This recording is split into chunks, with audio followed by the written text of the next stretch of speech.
나는 매일 10,000보씩 걷고 있는데 왜 다이어트 효과가 없을까? 이런 분들 너무 편하게 걸으세요. 꼭 10,000보를 걸으실 필요는 없습니다. 강도가 중요하겠죠. 등에서 땀이 쭉 흘러야 됩니다. 이 정도 운동을 하지 않고 살을 빼는 운동을 했다 생각하면 안 돼요. 자, 여러분들 어떤 운동을 해야지 다이어트와 건강에 가장 좋으냐라고 많은 질문을 제가 받는데요. 가장 다이어트와 건강에 좋은 운동은요, 입니다. 안녕하세요. 저는 가정의학과 전문이고요. 올바른 다이어트 정보를 알려드리기 위해서 유튜브 닥터리TV를 운영하고 있습니다.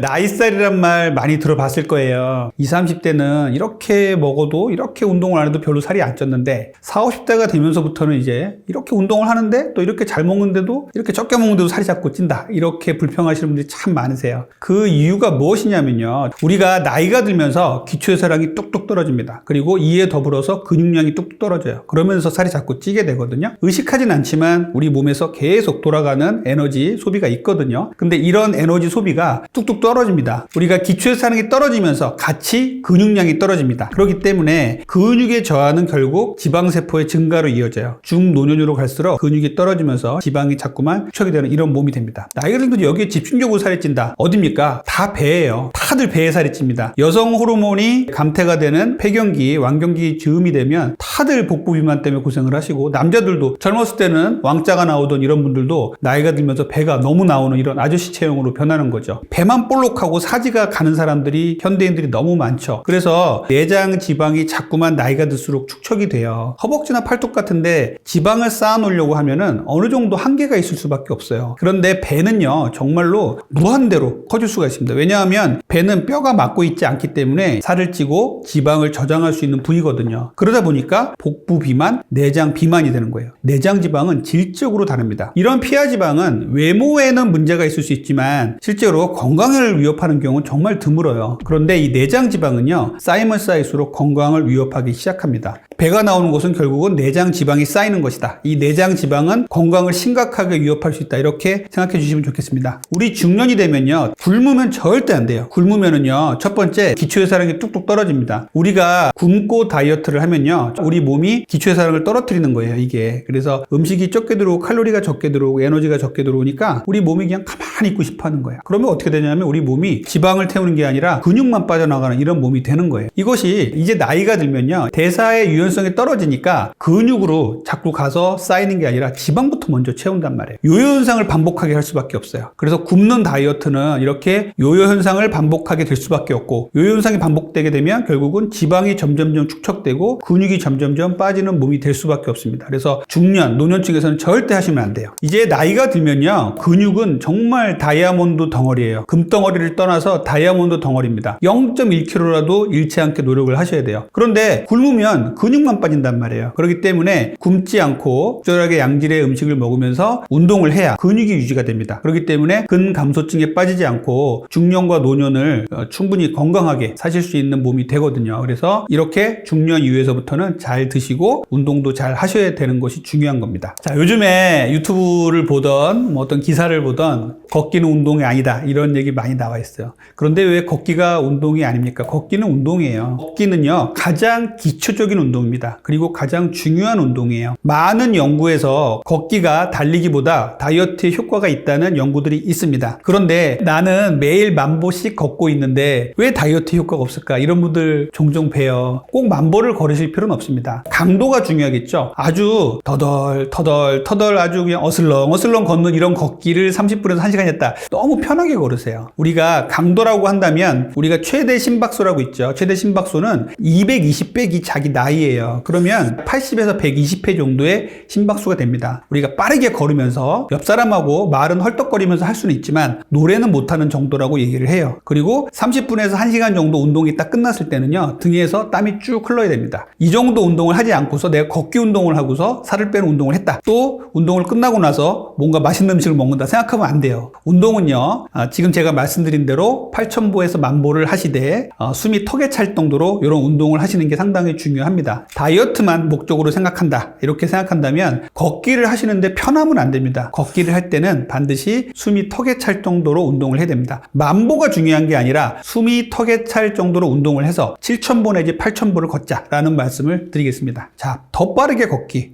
아주 속보로 걷는 거 말씀드리고요. 두 번째는요, 달리기예요. 요즘 러닝에 열풍이 많이 불었죠. 그래서 달리기도 할 수 있다면 하시면 좋아요. 그리고 세 번째는 계단 오르기도 상당히 좋습니다. 계단 오르기가 되면요, 그 다음에 이제 등산도 가능해지겠죠. 우리가 걷기 달리기에서 이제 계단으로 오르게 되면요, 이게 점점점 더 많은 근육을 쓰게 되고 더 많은 심폐지구력을 요구하게 됩니다. 그래서 이런 운동이 좋고요. 이제 계단도 올라가고 등산도 가능한 사람이 있다 그러면 줄넘기도 할 수 있고요. 그 다음에 제가 최고로 치는 운동은요, HIIT예요. 고강도 인터벌 트레이닝입니다. 여러분들 헬스클럽 같은 데 가서 보면 또 운동 열심히 뛰는 사람들 보면요, 갑자기 막 뛰다가 전력을 다해 뛰다가 또 천천히 걷다가 전력을 다해 뛰다가 천천히 뛰다가 이런 분들 계세요. 운동에 대해서 아시는 분들이에요. 이렇게 운동을 하면요, 애프터 번 효과라 그래서 우리가 체지방을 하루 종일 태울 수 있는 이런 여건이 형성된다고 합니다. 능력이 된다면 이런 운동을 하시면 제일 좋아요. 이 HIIT 고강도 인터벌 트레이닝의 장점은요, 모든 운동에 접목시킬 수가 있어요. 예를 들어 걷기에도 아주 빠르게 숨이 차게 최대의 속도로 걷다가 또 천천히 걷다가, 이 불완전한 휴식이 중요하거든요. 쉬면 안 돼요. 그냥 완전히 쉬면 안 되고 불완전한 휴식을 하셔야 됩니다. 계단을 5층 정도 아주 빠르게 뛰어 올라가다가 또 5층 정도는 천천히 올라가다가, 이거를 계속 올라가서 15층, 20층 아파트라면 그 정도까지 쭉 올라가는 거예요. 고정식 자전거도 할 수 있고요. 수영에서도 접목하시는 분들이 계세요. 이렇게 많은 운동에서 우리가 HIIT 고강도 인터벌 트레이닝을 할 수 있으니까 이런 부분이 가능하신 분들은 이렇게 운동을 하시면 최고 좋은 운동이 될 수가 있습니다. 무릎이나 허리가 아프실 때 운동하는 거는요, 정말로 조심하셔야 돼요. 특히 중년 노년에 다치면요, 운동하려고 했던 것들이 다 수포로 지나갑니다. 허리나 무릎 아프신 분들이 상당히 많아요. 왜냐하면 이제 비만해지면 하중이 너무 커지니까 발바닥, 발목, 무릎, 허리 다 아프게 되거든요. 근데 이제 체중을 한 5% 내지 10%만 빼도 이런 통증들이 많이 가라앉아요. 그래서 운동이 정말 중요하죠. 그래서 이때 운동하시는 거는 저는 수영이나 아쿠아로빅 추천합니다. 수영과 아쿠아로빅은요, 무릎 관절에 여러 가지 무릎이나 허리 관절에 크게 부하를 주지 않으면서 운동할 수가 있어요. 그래서 여러 명들이 같이 모여서 하는 이 아쿠아로빅 같은 경우 정말 좋은 운동이라고 말씀을 드리거든요. 단 이제 아쿠아로빅이나 수영 같은 거는요, 이 지면을 딛는 운동이 아니다 보니까 고혈다공증에는 크게 도움은 안 돼요. 그래서 수영이나 아쿠아로빅으로 자기의 무릎이나 관절을 좋게 하시고, 이것이 잘 되시는 분들은 수영과 아쿠아로빅 하신 다음에 무릎과 허리 관절이 좋아지시면 또 걷기도 많이 해주시면 좋을 것 같습니다. 두 번째는요, 실내에서 고정식 자전거 타는 거예요. 밖에서 자전거 타는 것도 좋지만 밖에서 자전거 타다가 다치는 사람 많잖아요. 그래서 밖에서 타는 것보다는 실내에서 고정식 자전거를 타면요, 상당히 좋은데, 이때 우리가 발목이나 발바닥, 무릎이 아프신 분들은요, 이 고정식 자전거가 상당히 좋아요. 허리 각도가, 자전거를 탈 때의 각도가 허리의 부담도 좀 줄여주는 분들도 계십니다. 그래서 이렇게 고정식 자전거를 타시고 천천히 타시다가 그건 좀 능력이 되시고 이러면은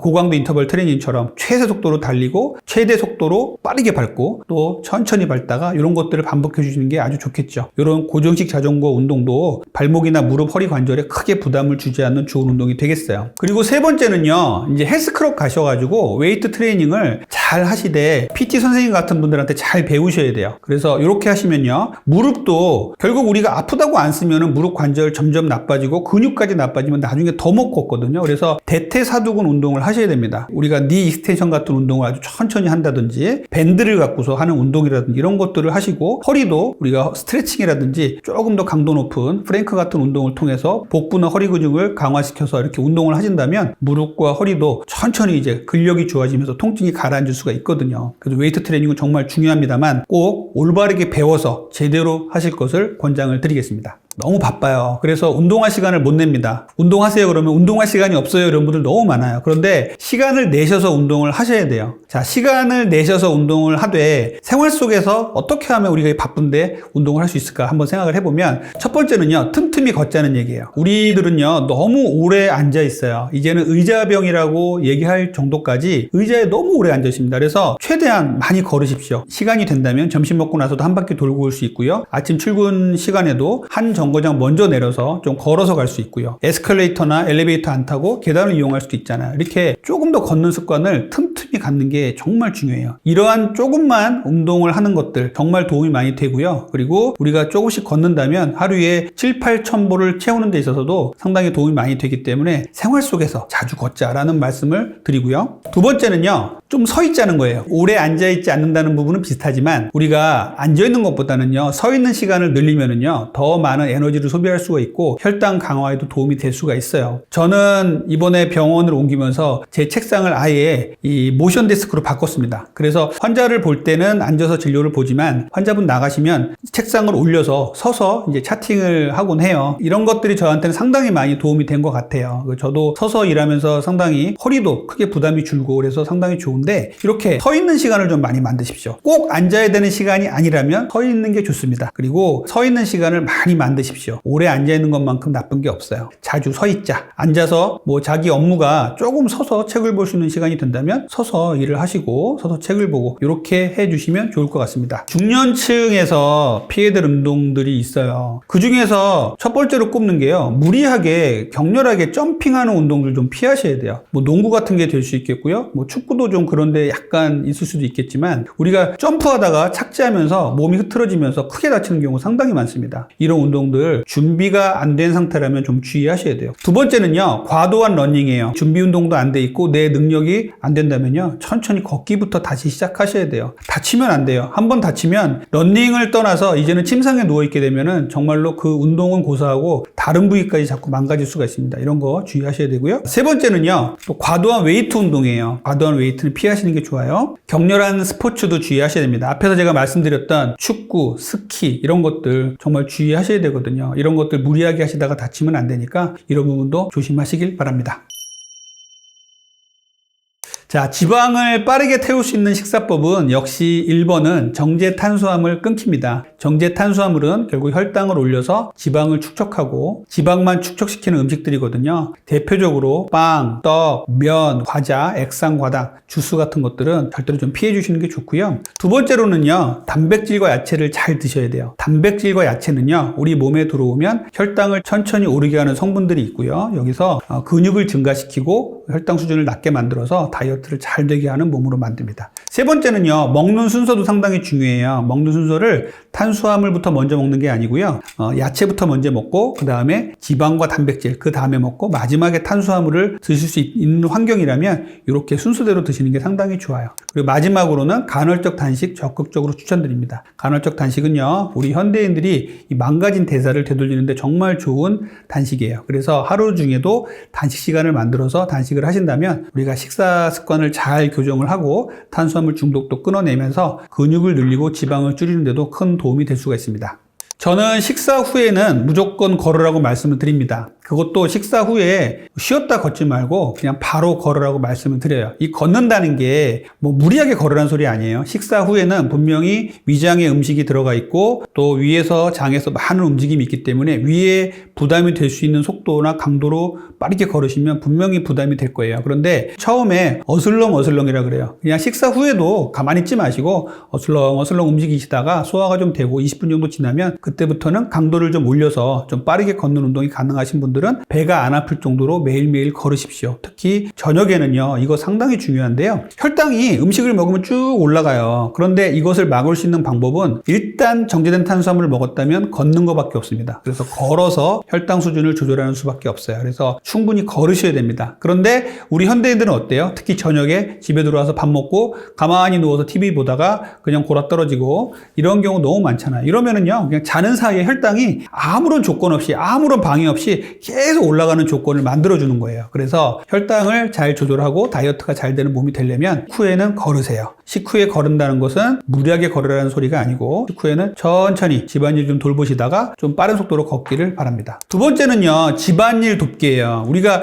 집안일을 한다는 게 크게 도움이 안 될 것 같지만 실제로는 많은 도움이 됩니다. 주부님들이 집안일을 그냥 노동으로 생각하시고 있는 분도 계시겠지만 노동이 아니고 운동으로 생각하고 즐겁게 하신다면 좋겠어요. 자, 식후에는요. 설거지라든지 재활용이라든지 뭐 마루를 닦는다든지 이런 것들 자체도 우리의 활동이거든요. 우리 현대인들은요. 이런 활동조차도 안 하는 사람들이 너무나 많단 말이에요. 식후에는 가만히 있지 마시고 집안일을 도우면서 조금이라도 에너지 소비를 했으면 좋겠습니다. 우리가 설거지 하는 것조차도요. 상당히 좋은 운동이 될 수가 있어요. 설거지를 한다는 거는 서 있죠. 그 다음에 팔도 손도 움직이죠. 하기 때문에 근육도 쓰고 에너지도 소비하는 거기 때문에 상당히 좋은 운동이 될 수가 있어요. 그리고 재활용 같은 경우도 물건을 싸고 그걸 들고 나가서 또 정리를 하고 이런 부분 상당히 좋잖아요. 그리고 재활용을 하고 나갔으면 한 바퀴 돌고 오십시오. 이것이 가장 좋은 운동이 될 수가 있습니다. 우리 현대인들은요, 너무나 운동이 힘들어졌습니다. 그 이유는 생활이 너무 편리해졌고, 이동수단도 너무 발달했기 때문이죠. 그렇기 때문에 우리는요, 사소한 운동, 사소한 움직임도 정말 중요한 시대가 됐어요. 우리 손에 들려진 휴대폰, 우리를 작업하게 만드는 PC에서 조금 벗어나서 조금만 더 생활 환경 속에서 움직이시고, 한 정거장 먼저 내려서 걸으시고, 엘리베이터 대신에 계단을 이용하시고, 이러한 사소한 습관만이라도 우리를 건강하게 할 수가 있습니다. 이것을 매일매일 실행한다면 여러분들이 5년, 10년 뒤에는 좀 더 건강한 모습, 좀 더 다이어트가 잘 되는 내 몸으로 발전한 것을 발견할 수 있으실 겁니다.